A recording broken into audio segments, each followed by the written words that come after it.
Good evening. आज physics में एक बहुत अच्छा टॉपिक है, बोर्ड एग्जाम 2024 के लिए बहुत ज़रूरी है। वो क्वेश्चन है, जल के अंदर वायु का बुलबुला एक अपसारी लेंस की तरह कार्य करता है, सिद्ध कीजिए। क्वेश्चन ऐसे भी पूछ दिया जा सकता है कि जल के अंदर वायु का बुलबुला किस तरह व्यवहार करता है, तो उसका आंसर है जल के अंदर वायु का बुलबुला अपसारी लेंस की तरह कार्य करता है।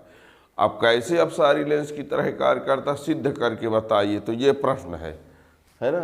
तो जो चैनल में नए हैं, चैनल को सब्सक्राइब कर लेंगे तो आगे आने वाली वीडियो का नोटिफिकेशन भी मिलता रहेगा।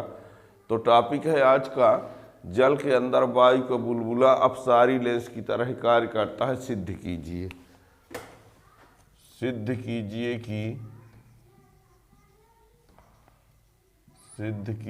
कि जल के अंदर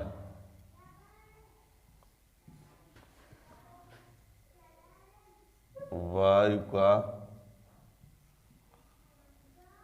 बुलबुला, जल के अंदर वायु का बुलबुला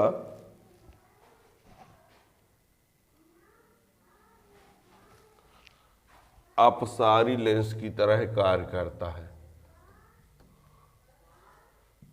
अपसारी लेंस की तरह कार्य करता है, यह है प्रश्न। सिद्ध कीजिए कि जल के अंदर वायु का बुलबुला अपसारी लेंस की तरह कार्य करता है। तो पहले तो ये बता दें कि जल के अंदर वायु का बुलबुला किस तरह व्यवहार करता है, तो इसका आंसर होगा अपसारी लेंस की तरह, मतलब अवतल लेंस की तरह। अब क्यों कार्य करता है, तो उसका जवाब होगा क्योंकि जल का जो अपवर्तनांक होता है वो वायु के अपवर्तनांक से अधिक होता है। जल का अपवर्तनांक वायु के अपवर्तनांक से अधिक होता है। अब ये बात सिद्ध करके दिखाना है, तो कैसे सिद्ध करेंगे देखना। पहले तो ये मान के चलो कि वायु का बुलबुला एक उत्तल लेंस होता है। वायु का बुलबुला एक उत्तल लेंस होता है, लेकिन उसको जब जल के अंदर यदि वायु का बुलबुला है तब वो कैसा व्यवहार करेगा।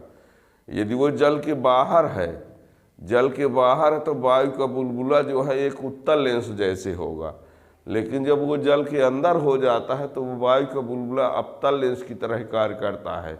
तो इस बात को हम कैसे सिद्ध करेंगे, तो सबसे पहली बात तो ये है कि जल के अंदर वायु के बुलबुले को लेंस मानकर उसकी फोकस दूरी ज्ञात करेंगे।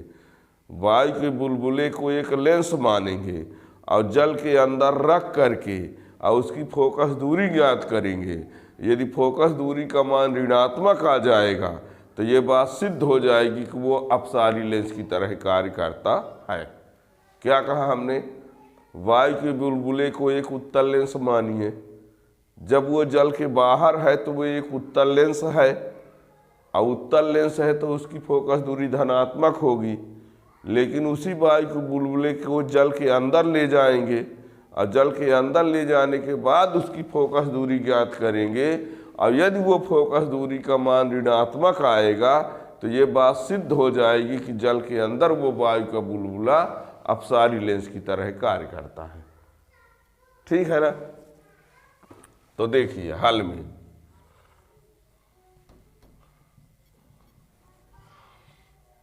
मान लिया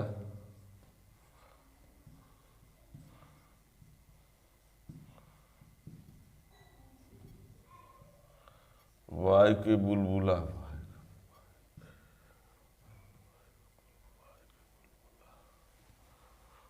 बुलबुला की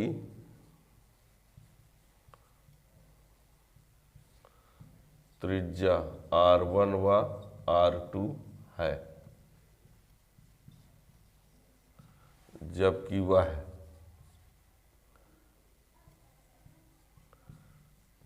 जल के बाहर है, अर्थात उत्तल लेंस है। मान लिया वायु के बुलबुला की त्रिज्या R1 व R2 है, जबकि वह जल के बाहर है, अर्थात उत्तल लेंस है।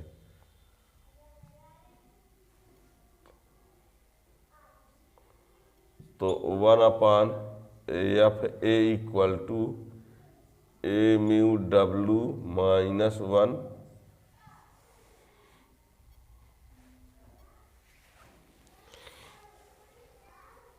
यानी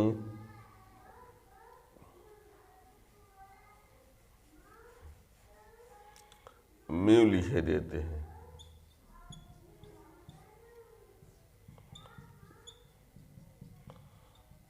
R2।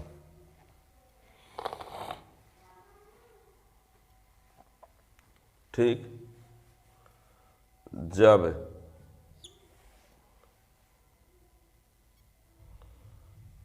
यहाँ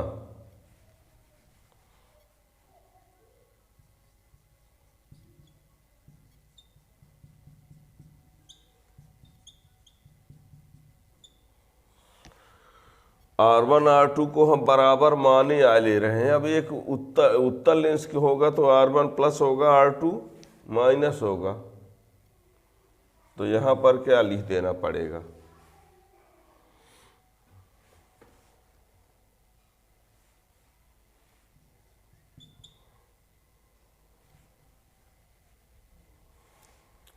अब देखिए, जब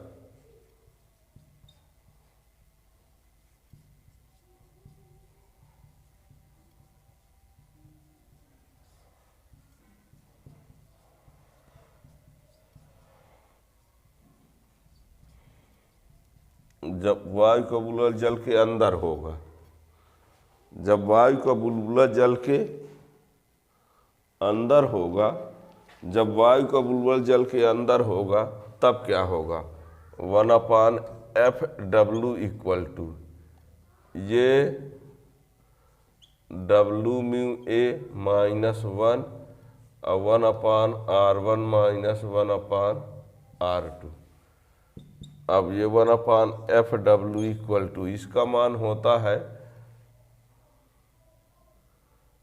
3/4 W ए म्यू का मान, ये W म्यू ए का मान है, और 1/R1 प्लस 1/R ये। अब इसमें ये घटा देते हैं तो -1/4 और ये 2/R, तो 1/F बराबर -1/2R, तो F बराबर -2R। अब बताओ,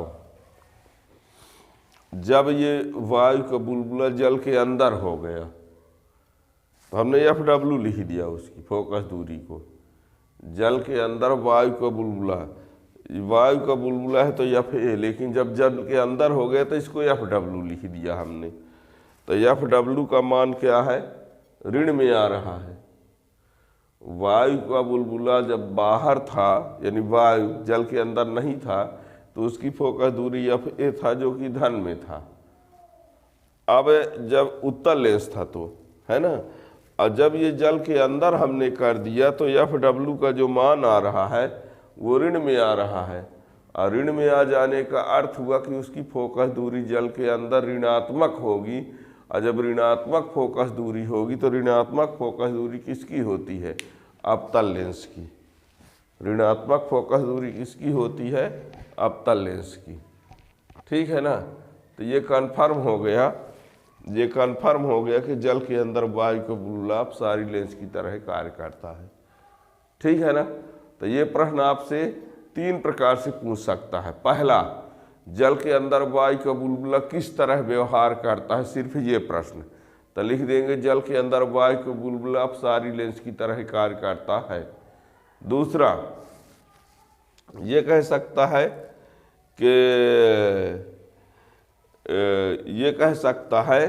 कि जल के अंदर वायु का बुलबुला किस तरह व्यवहार करता है और क्यों।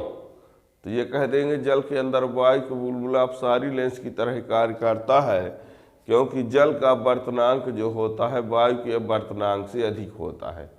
जल का अपवर्तनांक वायु के अपवर्तनांक से अधिक होता है। अब यदि ये कह देता है कि सिद्ध करो कि जल के अंदर वायु का बुलबुला अपसारी लेंस की तरह कार्य करता है, तो आपको इतना लिखना पड़ेगा, ठीक है ना। जल का वर्तनांक जो है वो 4/3 होता है। अब वायु का वर्तनांक 3/4 होगा जल के सापेक्ष। तो ये जल का वर्तनांक अधिक होता है, अब वायु का वर्तनांक कम होता है, इस वजह से ये स्थिति उत्पन्न हो जाती है, ठीक है। तो ये प्रश्न है। अब इस प्रकार और भी प्रश्न के लिए चैनल सब्सक्राइब किए रहेंगे तो आने वाले वीडियो का नोटिफिकेशन मिलता रहेगा। Thank you.